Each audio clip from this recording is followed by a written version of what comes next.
Welcome back to ధర్మ tigers YouTube channel. Present అయితే మనం హిందూపురంలోని బసవనపల్లి గ్రామంలో అయితే ఉన్నామండి. హిందూపూర్ టు బెంగళూరుకు వెళ్లే మార్గంలో వస్తుంది ఈ దేవస్థానం. మీరు కూడా మిస్ చేసుకోవద్దండి. ఈ దేవస్థానం ఒకసారి చూపిస్తాను చూడండి. ఇలాగే ఇక్కడ నంది విగ్రహం ఉందండి. ఈ బసవన్న ఊరి పేరే బసవనపల్లి అంటారండి. అలాగే ఈ బసవన్నకి తోడుగా మనకు మహాశివుడిని నిర్మించారు ఇక్కడ దేవస్థానము. మీరు కూడా ఒకసారి చూసేయండి. శివుడు అండి, చాలా పెద్దగా ఉన్నాడు. ఇక్కడ విగ్రహాలు అయితే శివలింగాలు ఒకటి కాదు రెండు కాదు చాలా వరకు అయితే ఉన్నాయి. మీరు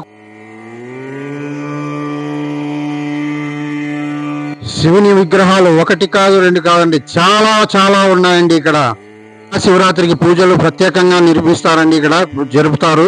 మీరు కూడా ఇక్కడికి వచ్చి ఒకసారి దర్శనం చేసుకోండి. ఫుల్ వీడియో చూడాలనుకుంటే ఈ లింక్ టచ్ చేయండి, ఫుల్ వీడియోలోకి వెళ్ళిపోతారు. అలాగే ఈ దేవుని గురించి కామెంట్ చేసేయండి. Okay, thank you. నెక్స్ట్ వీడియోలో కలుద్దాం.